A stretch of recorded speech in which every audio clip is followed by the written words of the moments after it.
செல்லமே, பார்க்கும் கோணம் பிழை என்றால் தோன்றும் காட்சிகளும் பிழையாகத்தான் இருக்கும். நேர்கொண்ட பார்வையும் தெளிந்த சிந்தனையையும் நாம் வளர்த்து கொள்ள வேண்டும்.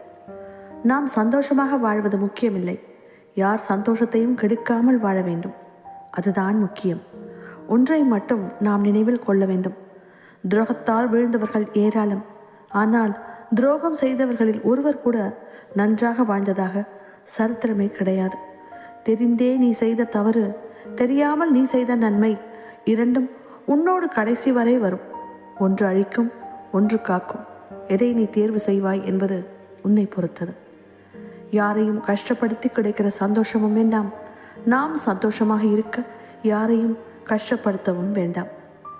கோயிலுக்கு போனாலும் சரி, போகாவிட்டாலும் சரி, தெய்வத்தை வணங்கினாலும் சரி, வணங்காவிட்டாலும் சரி, தெய்வம் நமக்கு அருள் புரிய தடையேதும் இல்லை. பிறரை ஏமாற்றுவதை நிறுத்தினாலே போதும், தெய்வ அருளுக்கு பாத்திரமாகி விடுவோம். நம்பு, நல்லதே நடக்கும்.